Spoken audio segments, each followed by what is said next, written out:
বঙ্গে বিনিয়োগ করুন, সব রকম সাহায্য করব, ইনফোসিসের উদ্বোধনী অনুষ্ঠানে আশ্বাস মুখ্যমন্ত্রীর।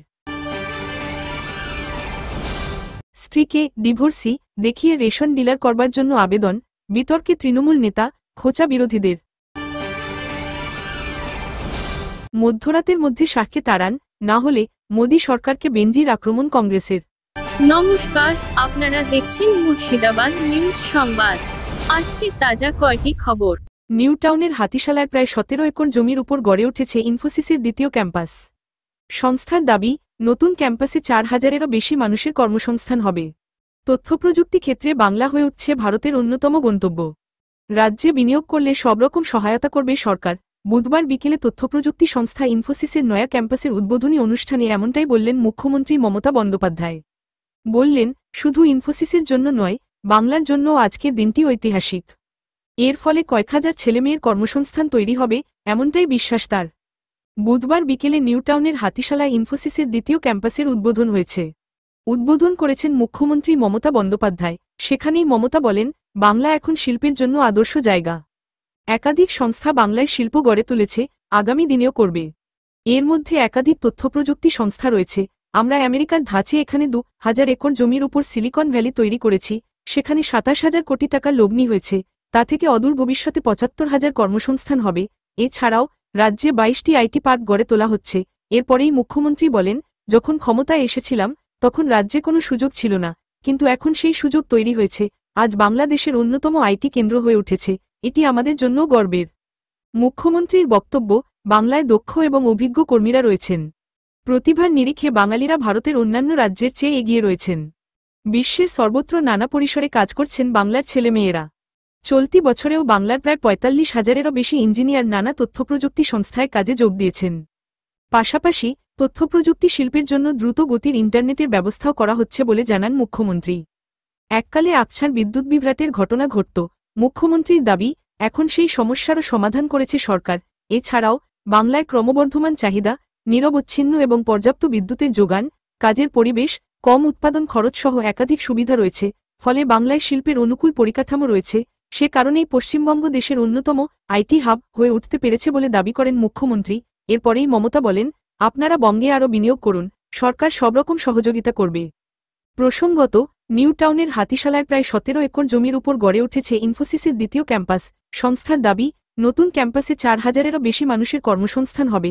এর ফলে রাজ্যে নতুন শিল্প বিনিয়োগের ক্ষেত্রে বড় বাকবদল হতে চলেছে বলেই মনে করছেন অনেকে। রেশন ডিলারশিপের জন্য আবেদনের কথা স্বীকার করে নিলেও যার সঙ্গে সংসার করছেন তাকে ডিভোর্সি দেখানোর অভিযোগ নিয়ে কোনো মন্তব্য করতে চাননি নদিয়ার ওই তৃণমূল নেতা। বিবাহবিচ্ছেদের ভুয়ো শংসাপত্র দেখিয়ে রেশন ডিলারের জন্য আবেদনপত্র জমা দেওয়ার অভিযোগ উঠল তৃণমূলের এক পঞ্চায়েত সদস্য তথা ব্লক যুব তৃণমূল সভাপতির বিরুদ্ধে। ঘটনা প্রকাশ্যে আসতেই শুরু হয়েছে রাজনৈতিক শোরগোল। আবেদনের কথা স্বীকার করে নিলেও যার সঙ্গে সংসার করছেন তাকে ডিভোর্সি দেখানোর অভিযোগ নিয়ে কোনো মন্তব্য করতে চাননি ওই তৃণমূল নেতা। বিজেপির অভিযোগ, এভাবেই জাল নথি তৈরি করে রাজনৈতিক প্রভাব খাটিয়ে করে খাচ্ছেন শাসক দলের নেতা নেত্রীরা। স্থানীয় সূত্রে খবর, নদিয়ার শান্তিপুরে হরিপুর পঞ্চায়েত এলাকায় ধনঞ্জয় মণি নামে এক ব্যক্তির রেশন দোকান ছিল। কিছুদিন আগে তিনি মারা গিয়েছেন, তাই সরকারি নিয়ম অনুযায়ী রেশন ডিলারশিপের জন্য নতুন করে আবেদনপত্র জমা নেওয়া শুরু হয়েছে। সেখানে স্ত্রীকে ডিভোর্সি দেখিয়ে আবেদনপত্র জমা দেওয়ার অভিযোগ উঠেছে হরিপুর পঞ্চায়েতের তৃণমূল সদস্য রূপম মান্নার বিরুদ্ধে। বস্তুত, রেশন ডিলারশিপ প্রদানে 100 নম্বরের একটি মূল্যায়ন হয়, সেখানে 20 নম্বর থাকে যাতায়াতের সুবিধার ক্ষেত্রে, 10 নম্বর অগ্নি নির্বাপন ব্যবস্থার জন্য, একই রকমভাবে 10 নম্বর আলাদা করে থাকে বিবাহবিচ্ছিন্নের ক্ষেত্রে। ওই সুবিধা পেতে তৃণমূল নেতা বিবাহবিচ্ছেদের ভুয়ো শংসাপত্র দেখিয়ে আবেদন করেছেন বলে অভিযোগ। অভিযোগ শুনে তৃণমূল নেতা রূপম জানান, তিনি সরকারি নিয়ম মেনে আবেদন করেছেন। তার কথায়, নিয়ম মেনেই সব করেছি, আর ডিভোর্সের বিষয়টি সম্পূর্ণ ব্যক্তিগত এবং পারিবারিক বিষয়, এ নিয়ে কোনো মন্তব্য করব না। অন্যদিকে বিরোধীদের অভিযোগ, সরকারি সুবিধা নিতে নীতি নৈতিকতা বিসর্জন দিচ্ছেন শাসক দলের নেতারা। রানাঘাটের বিজেপি সাংসদ জগন্নাথ সরকারের কটাক্ষ, তৃণমূল লুটেপুটে খাওয়ার রাজনীতি করছে, যার সঙ্গে সংসার করছেন সেই স্ত্রীকে ডিভোর্সি দেখাতেও কুণ্ঠা বোধ করেন না এরা।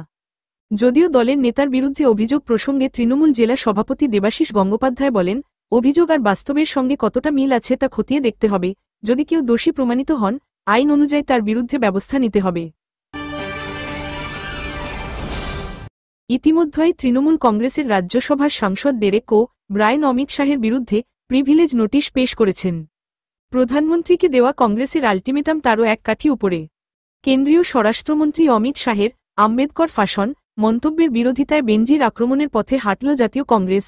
দলের তরফে সভাপতি মল্লিকার্জুন খাড়গের সাফ কথা, এহেন মন্তব্য যিনি করতে পারেন তার কেন্দ্রীয় মন্ত্রিসভায় থাকার কোনো অধিকার নেই।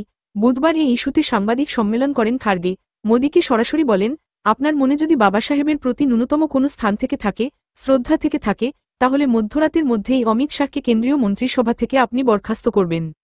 প্রবীণ কংগ্রেস নেতার আরও বক্তব্য, যদি বাবা সাহেবকে নিয়ে এমন অবমাননাকর মন্তব্য করার পরও নরেন্দ্র মোদী অমিত শাহকে কেন্দ্রীয় মন্ত্রিসভা থেকে না সরান, তাহলে বুঝতে হবে মোদী শুধু মুখেই বাবা সাহেবের কথা বলেন, আসলে সংবিধান প্রণেতার প্রতি ভারতের বর্তমান প্রধানমন্ত্রীর মনে কোনো সম্মান নেই।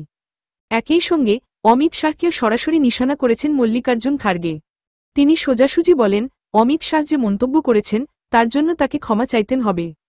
এটাই আমাদের দাবি। তিনি আরও বলেন, যে ব্যক্তি সংবিধান পড়ে শপথ নিলেন, সংবিধান পড়ে ভিতরে সংসদে এলেন, মন্ত্রী হলেন, সদস্য হলেন, তিনিই যদি সংবিধানের অপমান করেন, তাহলে তার মন্ত্রিসভায় থাকার কোনো অধিকার নেই। খাড়গে কেন্দ্রের সরকারকে মনে করিয়ে দেন, বাবা সাহেব চিরকাল সমাজের পিছিয়ে পড়া মানুষের কথা বলেছেন। তিনি আদিবাসী, দলিত, জনজাতি, মহিলাদের নিরাপত্তা ও ক্ষমতায়নের কথা বলেছেন। তাই তিনি শুধুমাত্র শিক্ষিত সমাজের আদর্শ নন, তিনি নিরক্ষর মানুষেরও অনুপ্রেরণা। খাড়গে রীতিমতো হুঁশিয়ারির সুরে বলেন, মোদী যদি শাহের বিরুদ্ধে কঠোর পদক্ষেপ করেন, একমাত্র তবেই দেশবাসী শান্ত হবে।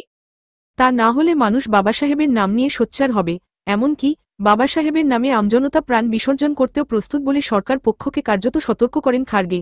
প্রসঙ্গত,